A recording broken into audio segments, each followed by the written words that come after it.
विष्णु गुरुर्देव महेश्वरा गुरु साक्षात परब्रह्म तस्मै श्री गुरवे नमः. मागच्या वेळेला जो आपला अभ्यास चालला होता त्याच्यामध्ये अतिशय महत्वाची गोष्ट दादाने आपल्याला सांगितली आणि आधी आपण निवेदन केल्याप्रमाणे की दादा आता आपल्याला सगळं शास्त्र समजून सांगण्याचा प्रयत्न करतात आहे. तर मागच्या 1 किंवा 2 सत्रापासून ती सुरुवात झालेली आहे आणि त्याची उजळणी प्रत्येक वेळेला होत जाईल, कारण हा सर्वात महत्वाचा भाग आहे. हा जर आपल्याला व्यवस्थित समजला तर आपल्याला जे काही प्रश्न असतात किंवा आपलं जे काही अज्ञान आपण म्हणू, तर आपल्याला जे काही प्रश्न असतात त्याची बरीचशी उत्तरं आपल्याला मिळतील आणि अज्ञान जे आहे ते आपलं दूर झाल्यानंतर ज्या काही चुका आपल्याकडे नकळत घडल्या त्या पुढच्या आयुष्यामध्ये आपल्याकडनं घडणार नाही. तसेच आपली मुलं असतील, नातवंड असतील, ज्यांचं पूर्ण जीवन आहे, तर त्यांना आपण या प्रकारचे अशा प्रकारचं मार्गदर्शन करू शकतो. किंबहुना बऱ्याच वेळेला असं शक्य नसेल तर किंबहुना आपण एवढं तरी करू शकतो की या अशा दुःखी कष्टी जी लोक आहेत त्यांना या गुरुमार्गाला आपण जोडून देऊ शकतो. परंतु तत्पूर्वी आपल्याला कळलं पाहिजे की हे नेमकं जीवन म्हणजे काय, जन्माला मनुष्य येतो म्हणजे काय, पुढे काय काय होतं, दुःख कशामुळे येतात, दुःख येऊ नये म्हणून आपण काय केलं पाहिजे आणि सुख शांती समाधानाने हे जीवन व्यतीत करून या जीवनाची सार्थकता आपल्याला करायची आहे. आणि नेमकी जीवनाची सार्थकता म्हणजे काय याचं सुद्धा दादाने विस्तृतपणे त्याचा विवेचन त्याचा केलेला आहे. तर मागच्या वेळेचा जो काय अभ्यास होता त्याच्यामध्ये महत्वाचे मुद्दे असे होते की जन्म हे 2 प्रकारचे असतात. एक म्हणजे कर्मामुळे, म्हणजे थोडक्यात काय, जे काही कर्म आपल्याकडनं घडलेलं असतं त्या कर्मामुळे कर्म हे आत्म्याला जन्म घ्यायला भाग पाडते. आणि दुसरा म्हणजे दादांनी सांगितल्याप्रमाणे कर्मबंधनातून मोकळे होण्यासाठी. आणि हा जन्म कोण घेतो तर आत्मा घेतो. तर एक गोष्ट आपल्याला लक्षात ठेवायला पाहिजे की ज्या वेळेला आपण जन्म घेतो म्हणजे काय होतं नेमकं, तर 2 गोष्टी असतात. एक म्हणजे आत्मा असतो आणि त्याच्याबरोबर कर्म असतं. आत्म्याला जर व्यवस्थित जन्म मिळणार असेल तर त्याची जन्माला यायची इच्छा असेल, परंतु त्याला समजा तिथे खाली जाऊन भोगायचं असेल तर त्याची यायची इच्छा नसते. पण कर्म त्यांनी केले म्हणजे कर्मामुळे जो अडकला असल्यामुळे कर्म त्याला ओढत आणतो. म्हणजे त्याच्यामुळे काय होतं, कर्म पहिल्यांदा येतात आणि त्याच्यानंतर आत्मा येतो. ज्या वेळेला जीवन व्यतीत केल्यानंतर सर्व कर्म त्याच्या अधीन होतं, तो पहिल्यांदा कर्माधीन जो असतो आत्मा, तो कर्म अधीन झाल्यानंतर पुढच्या वेळेला जो जन्म असतो त्यावेळेला तो आत्मा आधी येतो आणि कर्म त्याच्या पाठून येतं. कारण का, त्या आत्म्याची स्वतःची इच्छा असते की आपल्याला जन्म घ्यायचा आहे. आता दादाने एक अतिशय सुंदर वाक्य मागच्या वेळेला सांगितलं, त्याचा अर्थ आपण जरा विस्तृतपणे बघूया. काय म्हटलं दादानी की जन्म 2 प्रकारचे, एक म्हणजे कर्मामुळे, ती कर्म आत्म्याला जन्म घेण्यास भाग पाडतात आणि कर्मबंधनातून मोकळे होण्यासाठी आत्मा जन्म घेतो. आणि याच्यानंतर एक अतिशय महत्वाचं वाक्य असं होतं, या दोन्ही अवस्थेत जर जन्माचे कारण समजले तरच मनुष्याची या जन्मातून सुटका होते. अतिशय महत्वाचं वाक्य आहे. आता अर्थ समजून घेण्याचा प्रयत्न करूया. या दोन्ही जन्मातून त्या दोन्ही अवस्थेमध्ये जर जन्माचे कारण समजले तर मनुष्याची या जन्मातून सुटका होते. आता या जन्मातून सुटका होते म्हणजे काय, तर या जन्माचं सार्थक करून या जन्मातून या जगताचा आपण निरोप घेतो. आता दादानी सांगितलेले जन्माचे प्रकार कोणते कोणते आहेत, कर्मपरत्वे, कार्यपरत्वे आणि कारणपरत्वे. हे आत्मनिवेदनामध्ये डायरेक्टली दिलेलं नाहीये.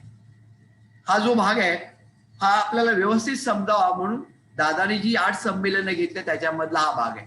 तर 3 प्रकारचे जन्म असतात, कर्मपरत्वे, कार्यपरत्वे आणि कारणपरत्वे. आता कर्मपरत्वेमध्ये सुद्धा 2 आहे, वासनापरत्वे आणि इच्छापरत्वे. आणि नंतर कार्यपरत्वे आणि कारणपरत्वे. आपला सगळ्यांचा जन्म, कोणी एक्सेप्शन नाही याच्यामध्ये. कोणी म्हणजे आपल्या गुरुमार्गामध्ये असलेले कोणत्याही व्यक्ती, लक्षात ठेवा याच्यामध्ये एक्सेप्शन नाही आहे, त्यांचा सगळ्यांचा जन्म कर्मपरत्वे. त्यामुळे आपण सगळे जे आहेत ते कर्मपरत्वे आणि त्यातल्या त्यात वासना परत्वेच. कारण आपल्या वासना किती जरी क्षुल्लक असल्या तरी वासना या आहेतच. इच्छा परत्वे जन्म घेणारे अतिशय एखाद दुसऱ्या कोणतरी होऊन गेला असेल, म्हणजे दीपक दादा म्हणूया आपण, कसबेकर म्हणूया, नाहीतर सगळ्यांचे आपण, आपल्या सगळ्यांचा जन्म माझ्या याच्याने मला असं वाटतं की आपला सगळ्यांचा जन्म वासना परत्वे. कार्यपरत्वे जन्म म्हणजे काय, तर मदर टेरेसा, बाबा आमटे हे कार्यपरत्वे त्यांचा जन्म होता. आणि कारण परत्वे जन्म म्हणजे काय, तर विशिष्ट कारणासाठी त्यांचा जन्म झाला होता, जसे आपले वंदनीय दादा. आता हे जे जन्माचे प्रकार हे सगळं कशावरती आहे, तर ज्या वेळेला जन्म होतो त्यावेळेला आपल्यामध्ये जी चेतना असते, म्हणजे जी शक्ती असते, त्याचे दोन भाग असतात, एक म्हणजे देहिक आणि आत्मिक. देहिक जर जास्त असेल तर ते वासनेकडे जाते आणि आत्मिक शक्ती जेवढी जास्त असेल त्यावेळेला वासनेपासून दूर. म्हणून जर बघितलं आपण तर वासना परत्वेमध्ये देहिक शक्ती किती आहे, 75%, आणि आत्मिक शक्ती किती आहे, 25%. अविकसित अवस्था ही आपली सगळ्यांची, सर्वसामान्य आपल्या सगळ्यांची आहे. आता तिकडनं स्थित्यंतर होऊन आपल्याला कुठे जायचंय, पुढे जायचंय, म्हणजे इच्छा परत्वे, कार्यपरत्वे, कारण परत्वे. आता कार्यपरत्वे आणि कारण परत्वेला किती जन्म लागतील आपल्याला माहित नाही, परंतु कमीत कमी आपण वासना परत्वेवरून इच्छा परत्वेला जाऊया. इच्छा परत्वेमध्ये काय होतं, तर देहिक आणि आत्मिक शक्तीचा समतोल असतो, 50% 50%. आणि ज्या वेळेला देहिक शक्ती आणि आत्मिक शक्ती 50% 50% असेल त्यावेळेला आपल्याला ज्या काही गोष्टी करायच्या असतात त्या गोष्टी घडतात. म्हणजे मला बंगला घ्यायचा, गाडी घ्यायची आहे म्हणून नाही, तर बंगला आणि गाडी आवश्यक असेल तरच तो विचार येतो की बाबा मला बंगला घ्यायचा आहे किंवा मला गाडी घ्यायची. गाडी कशासाठी घ्यायची आहे, माझ्यासाठी नाही, ते या गोष्टींसाठी मला ही गाडी पाहिजे. म्हणजे इच्छा म्हणजे काय, मला जे काय वाटतं ते नाही. म्हणून म्हटलं आपला सगळ्यांचा जन्म काय वासना परत्वेत आहे. मला बंगला कशासाठी हवाय, मला खरं म्हणजे ऍक्च्युली 1 बेडरूमचा फ्लॅट चालतो, पण मला नाही, मला 3 बेडरूमचा पाहिजे. कशासाठी नाही, मला ती वासना आहे. मी समजा कपडे घालतो तर मला समजा 5 सेट समजा असेल तर पुरे, पण नाही, प्रत्येक वेळेला आपण अजून जास्त घ्यावं, ही वासना आहे. कोणत्याही गोष्टीची वासना म्हणजे फक्त अन्न नाही, कोणत्याही गोष्टीची एका मर्यादेच्या पलीकडे इच्छा होणं, हे मला पाहिजे. कळलं की नाही, त्याचा अर्थ काय, वासना. म्हणजे आपण साधा विचार असा सुद्धा करूया की आपल्याकडे चांगले कपडे असतात. ज्या वेळेला आपल्याला आपल्या कार्यकेंद्रावर सांगितलं जातं तुमच्याकडे असलेले कपडे, भांडी बिंडी जे काय असतील ते तुम्ही द्या, आपण काय करतो विचार, आपण कपडे देत असताना किंवा आपण भांडी देत असताना किंवा कोणत्याही वस्तू देत असताना आपल्याला नको आहे त्या वस्तू तर आपण देतोच, परंतु आता ही आहे ना, ही वस्तू आपण मला कदाचित लागेल, माझ्या मुलाला लागेल म्हणून आपण ती बाजूला ठेवतो. ही वासना आहे, त्याच्यातून मोकळं व्हायला पाहिजे. तर ती जी वासना आहे ही वासना परत्वे जन्म आपला सगळा असतो. त्यामुळे आपण जर बारकाईने विचार केला आपला जन्म हा वासना परत्वे आहे, फक्त वासनेचं प्रमाण जे आहे ना हे कमी जास्त असू शकते. आता याचं रूपांतर आपल्याला कशामध्ये करायचं आहे, इच्छा परत्वेमध्ये पहिल्यांदा करायचं आहे, आणि इच्छा परत्वेनंतर कार्यपरत्वे आणि कारण परत्वे अनेक जन्मानंतर. आता हे अतिशय महत्वाचं वाक्य आहे की जन्माचे कारण समजले तर मनुष्याची या जन्मातून सुटका होते. म्हणजे आता समजा मला कळलं की माझा हा वासना परत्वे जन्म आहे, मग वासना परत्वे माझा जन्म आहे, तर माझ्या या वासना परत्वे जन्मामधनं मला इच्छा परत्वे जन्माकडे जाण्यासाठी काय करायला पाहिजे. दादाजी त्याचं मार्गदर्शन केलेलं आहे, आपल्याला सांगितलंय काय करायला पाहिजे. बरं, वेगळं काही करायचं नाहीये, देव करत बसायचं नाहीये. कळलं की नाही, सर्वसामान्य माणसाला समजेल, झेपेल, कळलं की नाही, आणि परवडेल असा गुरुमार्ग वंदनीय दादाने आपल्याला दिलेला आहे. तेच तेवढंच करायचंय, बाकी काही करायचं नाहीये. आपल्याला काय वाटतं, मी 10 देवळामध्ये जाऊन आलो म्हणजे किती मी सत्कर्म केलं. दादा म्हणतो या सत्कर्माचा उपयोग नाहीये, फुकट जात नाहीये हा, पण याचा उपयोग नाहीये, त्याच्यापेक्षा ह्या गोष्टी करा की. आणि त्या सगळ्या गोष्टी दादाने विस्तृतपणे गुरुमार्गामध्ये मांडून ठेवलेल्या आहेत. तर जर मला कळलं की वासनापरत्वे आणि मला इच्छापरत्वेमध्ये जायचंय, हे जर मला कळलं तर माझ्या जीवनाचं सार्थक झालं. मी इच्छापरत्वे जन्माला आहे, मी म्हणजे मी नाही, कोणी एक व्यक्ती समजा इच्छापरत्वे जन्मामध्ये आहे, आता मला पुढच्या वेळेला कार्यपरत्वे जन्मामध्ये येण्यासाठी मला काय करायला पाहिजे हे जर मला आता कळलं तर त्या दृष्टीने मी प्रयत्न करणार, म्हणजे पुढच्या वेळेचा जन्म जो आहे कदाचित कार्यपरत्वे येऊ शकतो. कार्यपरत्वे जन्म ज्याला प्राप्त झालेला आहे त्यांनी समजा असा विचार केला की अजून मला मानव जातीचं कल्याण करायचं आहे आणि त्या दृष्टिकोनातून प्रयत्न करत करत गेला तर कदाचित त्याच्यानंतरचा जन्म त्यांचा कारण परत्वे होता. जसा वंदनीय दादांचा होता. दादांचं जे काही माध्यम वापरलं विभूतीनी, ते का वापरलं, कारण ते तेवढं सक्षम माध्यम होतं की ज्याच्या आधारे या गुरुमार्गाची स्थापना त्यांना करता आली. आणि दादा स्वतः वेगळे झाले, एकदा स्थापना झाल्यानंतर दादा त्याच्यातून वेगळे झाले, परंतु दादांचा जन्म काय हा विशिष्ट कारण परत्वे होता. आणि म्हणून तिथे जर आपण बघितलं तर वासना परत्वे अविकसित आणि बाकीची इच्छा, कार्य परत्वे आणि कारण परत्वे हा जो जन्माचा प्रकार आहे हा विकसित म्हणजे विकास झाल्यानंतर तर आपल्याला सुरुवात वासना परत्वे म्हणून आपण आहोत की नाही, आपल्याला इच्छा परत्वेकडे जायचं. हा, तर हे मागच्या वेळेला सांगितलं. आता इच्छा परत्वे, कार्य परत्वे, कारण परत्वे जन्म घेणारे खूप कमी असतात. दादाने सांगितलं मागच्या वेळेच्या याच्यामध्ये मुद्दे फक्त मी महत्वाचे घेतले. सर्वसामान्य जे असतात ना ती वासना परत्वे असतात, परंतु इच्छा परत्वे, कार्य परत्वे, कारण परत्वे जन्म घेणारे आत्मे खूपच कमी असतात. आणि दादानी काय सांगितलं, सुंदर सांगितलं मागच्या वेळेला, आपण सगळेजण जे आहोत ना ही वासना परत्वे आणि जास्तीत जास्त इच्छा यांच्या मधले, आपण वासना आणि इच्छा याच्या मधले. तर अशा प्रकारच्या लोकांच्या बाबतीत का असतं, संकट जेव्हा आपल्याकडे येतं आपल्या आयुष्यामध्ये एक संकट निर्माण होतं आणि संकट निर्माण झाल्यानंतर आपल्याला काय वाटतं, अरे संकट आलं. परंतु दादानी काय सांगितलंय, हे संकट फक्त देहाचं असतं आणि आत्म्याची मात्र संकष्टी असते. का आत्म्याला माहित आता हे संकट आलं ना हा आता गुरुमार्गी होणार, म्हणजे मला जिथे जायचं त्या दिशेला जाणार. त्या देहाला काय असतं, अरे मला त्रास झाला, मला हे पाहिजे होतं, ते पाहिजे होतं, मला नोकरी मिळत नाही, हे मिळत नाही, ते मिळत नाही, काहीतरी संकट आपल्या आयुष्यामध्ये आलं, त्यामुळे देहाचं संकट आहे ते, आत्म्याचं नाही. आत्म्याची संकष्टी आहे, जेणेकरून आपण पुढे जाणार म्हणजे वासनामधनं आपण इच्छा परत्वे जन्माकडे आपण आपली आगेकूच चाललेली आहे. त्याच्यानंतर वंदनीय दादांना जो त्या ठिकाणी औदुंबर येथे जो अनुभव आला त्या अनुभवाविषयी दादानी काय सांगितलंय, त्यांना बाबांनी मार्गदर्शन केलं, हाजी मलंग बाबांनी. आणि जेव्हा त्यांना त्या गोष्टी समजल्या त्यावेळेला त्यांना वाटलं की आता मला तत्वज्ञानाची श्री गणेशा झालेली आहे. आणि दादा अतिशय आनंदात होते. आणि एक अनुभव त्यांनी आपल्याला सांगितला मागच्या वेळेला, काय की त्या वेळेला अमावास्याला 4 दिवस होते आणि ते झोपले होते आणि 4 दिवस असताना सगळीकडे अंधकार होता, रात्री ते जागे झाले. तेव्हा बाबांनी त्यांना उठवलं आणि ते आजूबाजूला बघतं तर काय, चंद्र नाही, चांदणं नाही, परंतु सगळीकडे प्रकाश आहे. आता हा काय प्रकार, असे दादा त्यावेळेला विचार करत होते की बाबा नेमकं का असं का झालं, काय झालंय.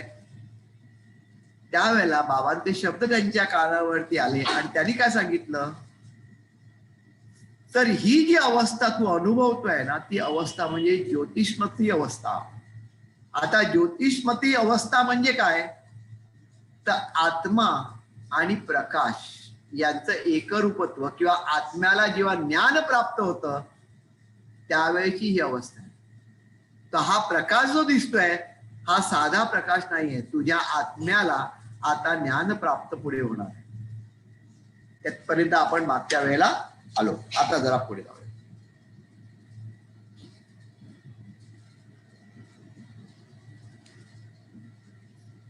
पहिली आज्ञा अशी होती की औदुंबरला जा, श्री गुरुचरित्र वाच, माधुकरी माग. त्यावेळेला बाबांनी सांगितलं होतं औदुंबरला जायचं, गुरुचरित्राचं पारायण करायचं आणि माधुकरी मागायचं. आता याचा अर्थ जर आपण विचार केला तर आपल्याला काहीच कळणार नाही. दादाला पण सुरुवातीला काहीच कळणार नव्हतं.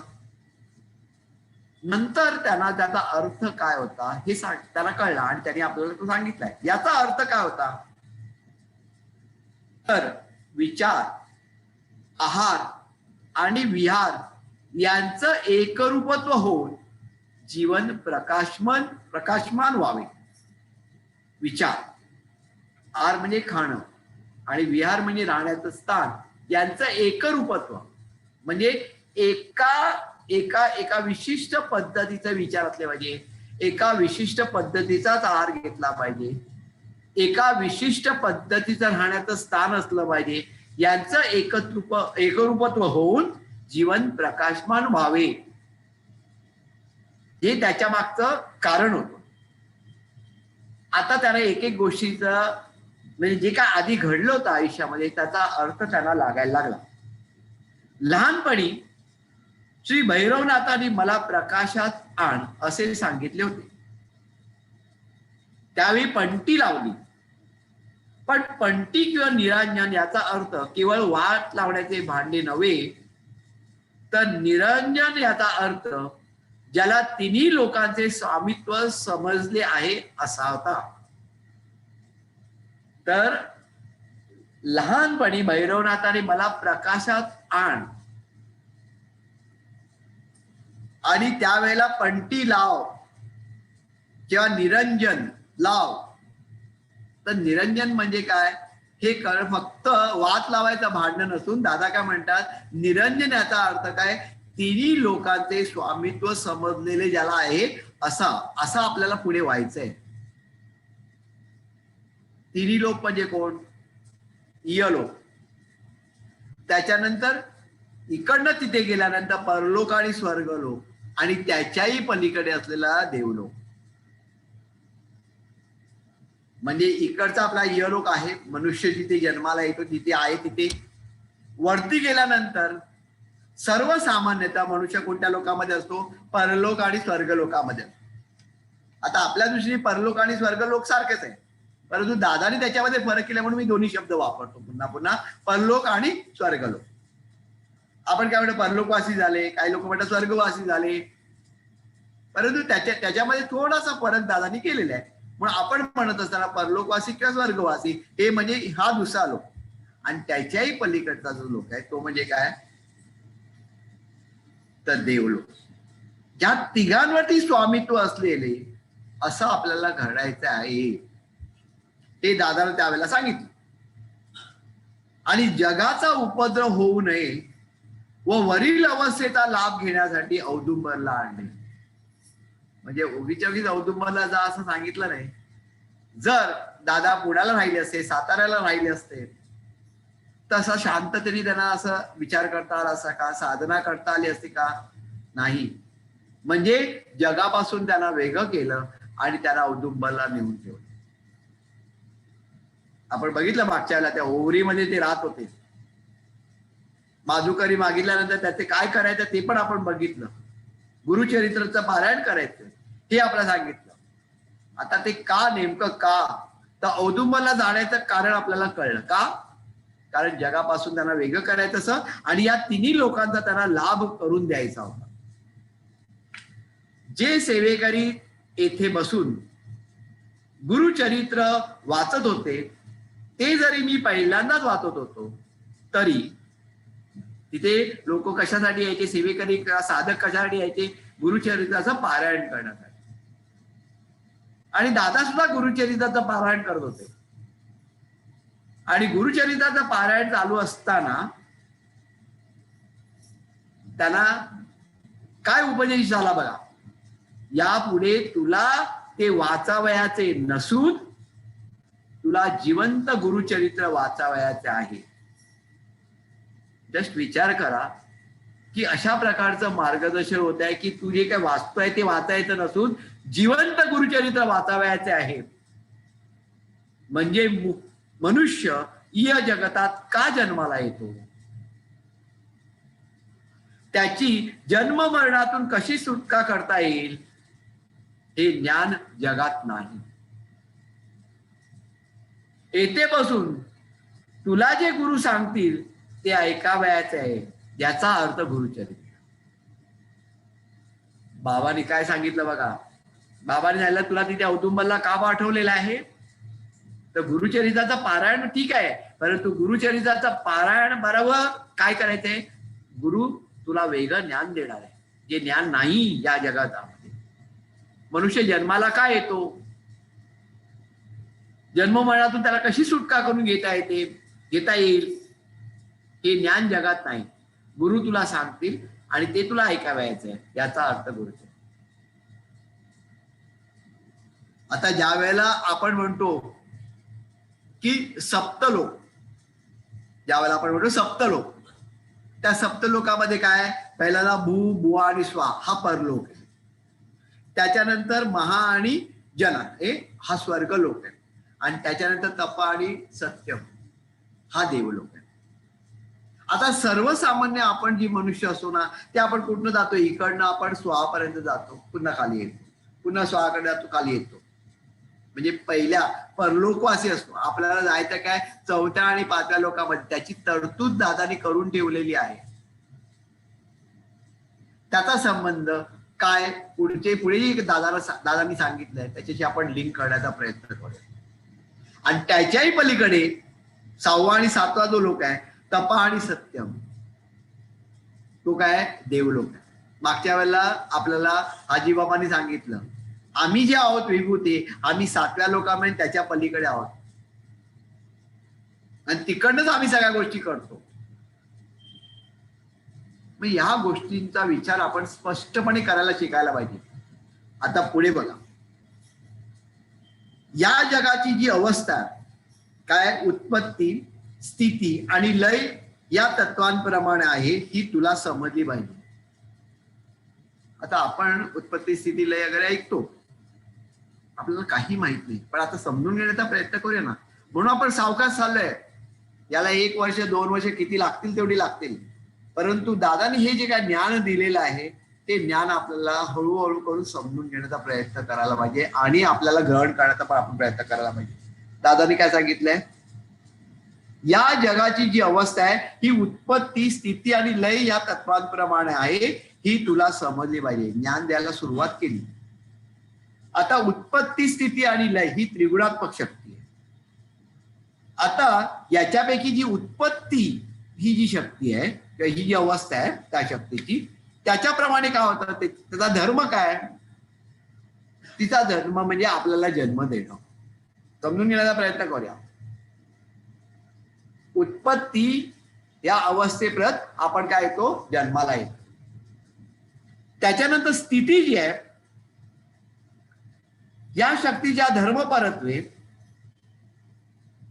आपली जी काय अवस्था आहे त्याच्यामध्ये स्थित्यंतर होऊन आपले देहिक माध्यम या जगाला जाणण्यासाठी समर्थ होते.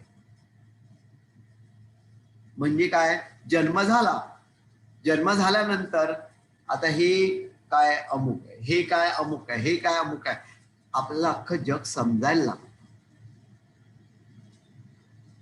काय बरं, काय वाईट, काय चुकीचं, काय बरोबर, ह्या सगळ्या गोष्टी आपल्याला समजायला लागतात.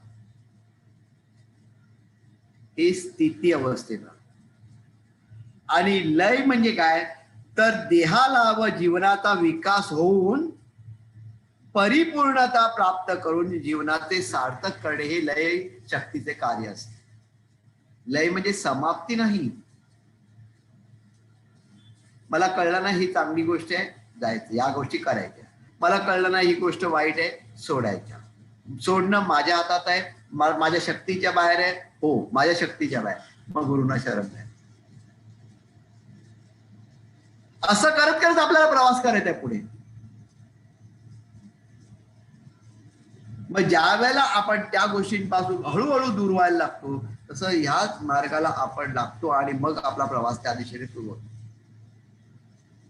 त्यामुळे उत्पत्ती, स्थिती आणि लय हे पहिल्याला तुला समजलं पाहिजे. दादाला त्यावेळेला सांगितलं, पण उत्पत्ती, स्थिती आणि लय याचा अर्थ आपण एक थोडासा समजून घेण्याचा प्रयत्न आता केला. आणि हे समजावं यासाठी आज तुला प्रकाश दाखवला. यापुढे जग पाहण्यासाठी दुसऱ्या प्रकाशाची गरज नाही, असे परमपूज्य बाबांनी सांगितले. आज तुला जो काय प्रकाश दाखवला हे कशासाठी, तर उत्पत्ती म्हणजे काय, स्थिती म्हणजे काय आणि लय म्हणजे काय हे नीट समजून घे. मनुष्याला जेव्हा जन्म प्राप्त होतो त्यावेळी मूळतः चेतना ही शरीरात धारण होते. आपण मगाशी म्हटलं ना, दैहिक शक्ती, आत्मिक शक्ती, तर चेतना म्हणजे आपल्या अंगामध्ये, शरीरामध्ये शक्ती निर्माण होते. म्हणूनच मनुष्याला चालता बोलता येते.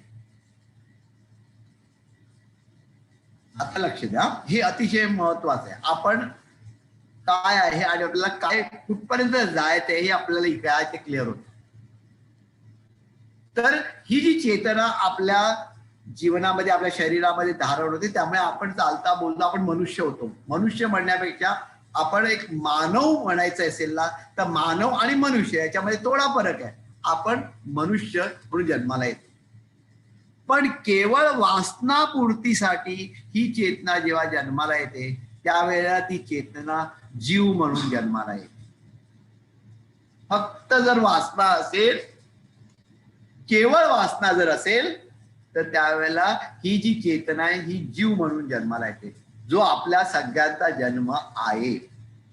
पण असं नाहीये की बाबा आपण वासनेचा त्याग केला नाही आहे. काही जण कमी असेल, जास्त असेल, परंतु वासना परत्वे आपला जन्म आहे. म्हणजेच वासनेमुळे कमी प्रतीचा जन्म प्राप्त होतो.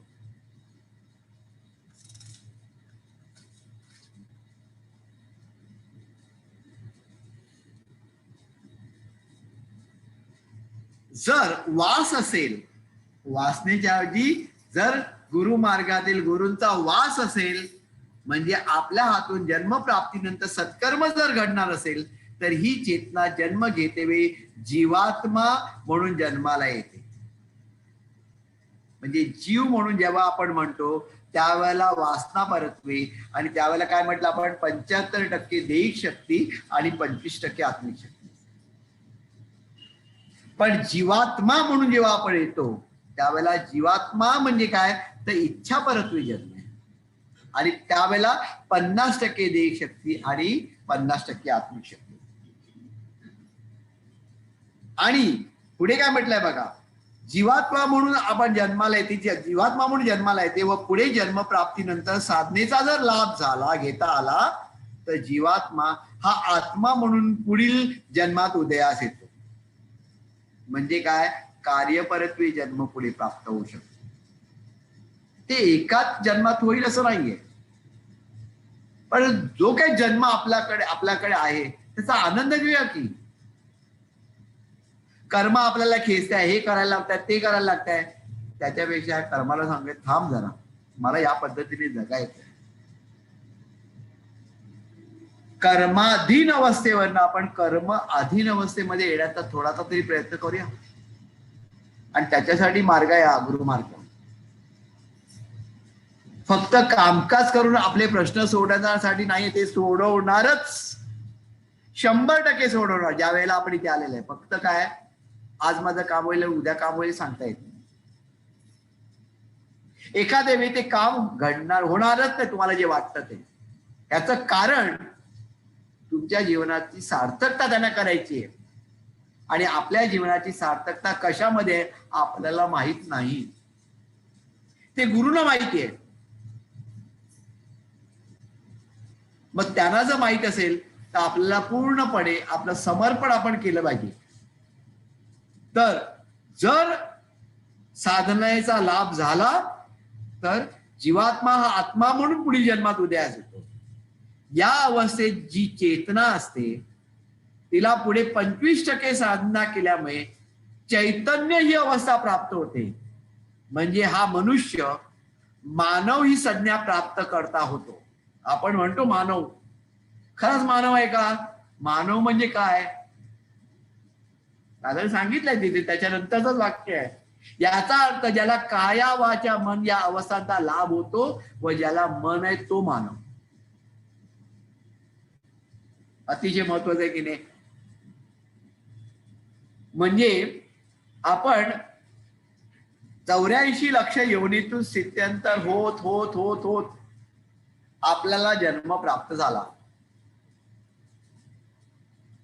ही 84 लक्ष योनीतील स्थित्यंतर जी आहे त्यावेळेला आपल्याला कोणी सांभाळलं? निसर्गाने. त्यावेळेला ती जी उन्नती आहे ना, ती उन्नती आहे, एव्होल्युशन म्हणतो आपण त्याला इंग्लिशमध्ये. हे निसर्गादी नाही, नेचरनी केलेलं आहे आणि आपल्याला प्राप्त झाला जन्म.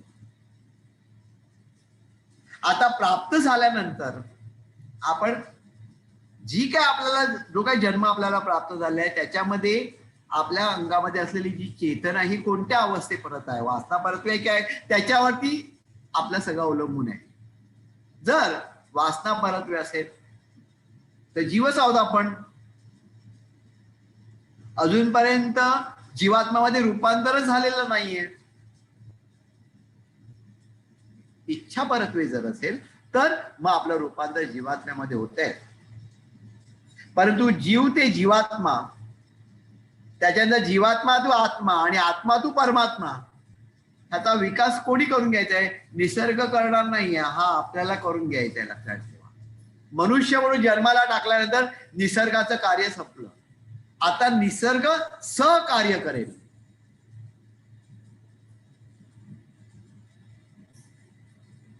मग प्राण्यांच्या बाबतीत तसं नाही, सहकार्य नाही. प्राण्यांचा लक्षात ठेवा तोच सांभाळतो प्राण्यांना, सगळं काही निसर्ग करतो. पण मनुष्य म्हणून जन्माला प्राप्त, मनुष्य जन्म आपल्याला प्राप्त झाल्यानंतर आपल्यामध्ये आणि प्राण्यांमध्ये या त्या योनींमध्ये मुख्य फरक काय?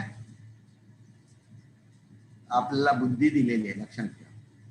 त्याला बुद्धी नाही याच्यातला भाग नाही, त्याला मन नाही याच्यातला भाग नाही. परंतु आपली बुद्धी विकसित आहे, आपलं मन विकसित असलं पाहिजे. त्यांच्यामध्ये असतं परंतु अगदी खूप कमी. आणि अशी उदाहरणं आपल्या प्राण्यांची कितीतरी माहिती आहे, घोडे, कुत्रे. म्हणून आता आपल्याला जीवात्मा म्हणून आपण जन्माला आल्यानंतर पुढचा जो प्रवास आहे आत्मा आणि परमात्मा, हा विकास जो आहे हा आपल्यालाच करून घ्यायचा आहे. दादानी अजून भरपूर सांगितलेले आहे याच्याविषयी. तर आता हे करण्यासाठी वंदनीय दादांना पुढे काय मार्गदर्शन झालं की बाबा बघ आता तुला सगळं समजून सांगितलेलं आहे की असं असं असं गणित आहे. आता तुझे जे भक्त आहेत त्या तुझ्या भक्ताला तू जीवात्मा, तू आत्मा, तू परमात्मा, हा जो प्रवास आहे हा तुला त्यांचा घडवायचा आहे. तुला जर माहित असेल तर तू त्यांना दाखवू शकशील की रे मार्गदर्शन. म्हणून दादाला पहिल्यांदा दिलेलं हे ज्ञान आहे आणि पुढे अजून त्याच्या पुढचं ज्ञान काय आहे त्याचा अभ्यास आपण, म्हणजे दादाला जे काय ज्ञान दिलेलं आहे ते ज्ञान आपण त्याचा अभ्यास पुढच्या वेळेला करूया. आणि अशा रीतीने हळूहळू करत करत आपल्याला पुढे जायचं आहे. परंतु दादाला जे काही ज्ञान दिलेलं आहे ते दादांनी ज्ञान हे आपल्या देण्याचा प्रयत्न करायला पाहिजे आणि त्याचा अभ्यास आपण प्रत्येक वेळेला थोडा थोडा करूया. या इथे आज आपण मागूया. सच्चिदानंद सद्गुरु साईनाथ महाराज की जय. श्री गुरुदेव दत्त सदानंदाचा एक सच्चिदानंद सद्गुरु श्री पद्म महाराज की जय.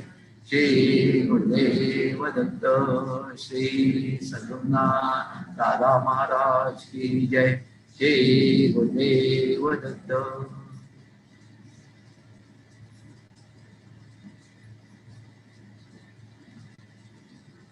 आपल्या कार्यकेंद्रावरती जे उपक्रम चालले त्याच्याविषयीची सूचना मागच्या महिन्यात सुद्धा दिली होती, प्रत्येक वेळेला आम्ही देत असतो. आणि ज्याप्रमाणे बाहेरची परिस्थिती बदलते त्याप्रमाणे आपल्याला कार्यकेंद्रावरती त्याप्रमाणे बदल करावा लागतो. आता बाहेरची परिस्थिती थोडीशी बिकट असल्यामुळे पुन्हा एकदा शनिवारी आणि रविवारी कृपया लक्षात ठेवायचं, ज्यांचे नंबर कामकाजासाठी आहेच त्यांनीच फक्त केवळ आरती साधनेसाठी यावं, इतर भक्तांनी येऊ नये. सगळ्यांना विनंती आहे, कारण आपण फक्त 50 लोकांपर्यंतच कार्यकेंद्रावरती त्यांचा आपण एका वेळेला जमाव अलाउड आहे. तर त्यामुळे 20 नावं असल्यानंतर साधारण 40 लोक होतातच आणि सेवक वगैरे धरून आपण 50 लोक होतो. तर त्यामुळे कृपया सगळ्यांना नम्र विनंती आहे, कार्यकेंद्रावरती शनिवारी आणि रविवारी आरती साधनेसाठी सध्या येऊ नका. कामकाजासाठी समजा लोक आल्यानंतर 1, 2, 3, 4, 5 जेवढ्या जागा राहतील आणि समजा एवढे गुरुभक्त असतील तर आम्हाला काही तुम्हाला परत पाठवायचं नाही, नाहीतर मात्र कृपया परत पाठवावं लागेल, हे लक्षात ठेवायचं.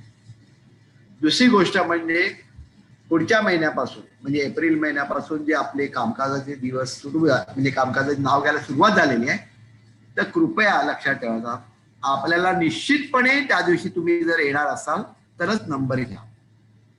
मागच्या महिन्यामध्ये आम्हाला असं दिसून आलं, बऱ्याच लोकांनी नंबर घेतले आणि आलेच नाही.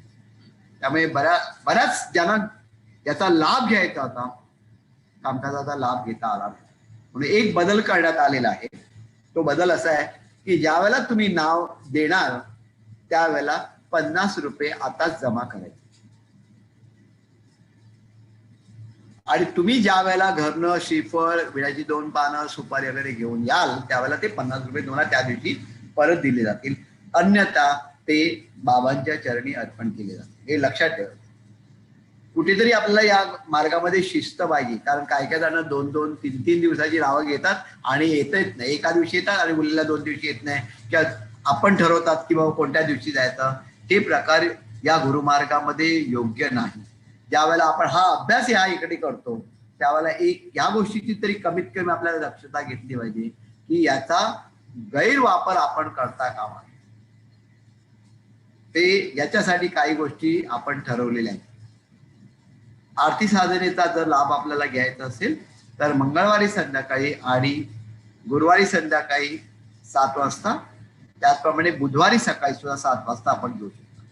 बुधवारी आरती साधनेनंतर आपण अनुष्ठानाचा सुद्धा लाभ घेऊ शकतो. त्याचप्रमाणे शनिवारी संध्याकाळी आपल्याकडे ओंकार साधना प्रशिक्षण वर्ग सुरू झालेला आहे. त्या वर्गाला सुद्धा तुम्ही उपस्थित राहू शकता. त्यावेळेला पहिल्यांदा आरती होते आणि त्याच्यानंतर वंदनीय दादाजी ओंकार साधना शिकवलेली आहे, सांगितलेली आहे ती कशी करायची याच्याविषयीची माहिती, आणि त्याच्यानंतर प्रत्यक्ष ओंकार साधना केली जाते. तर सगळ्यांच्या सहकार्याने कार्यकेंद्रावरील सर्व उपक्रम आपण व्यवस्थितपणे पार पाडण्याचा नेहमी सदोदित प्रयत्न करायला पाहिजे. सगळ्यांच्या सहकार्याबद्दल धन्यवाद. नमस्कार.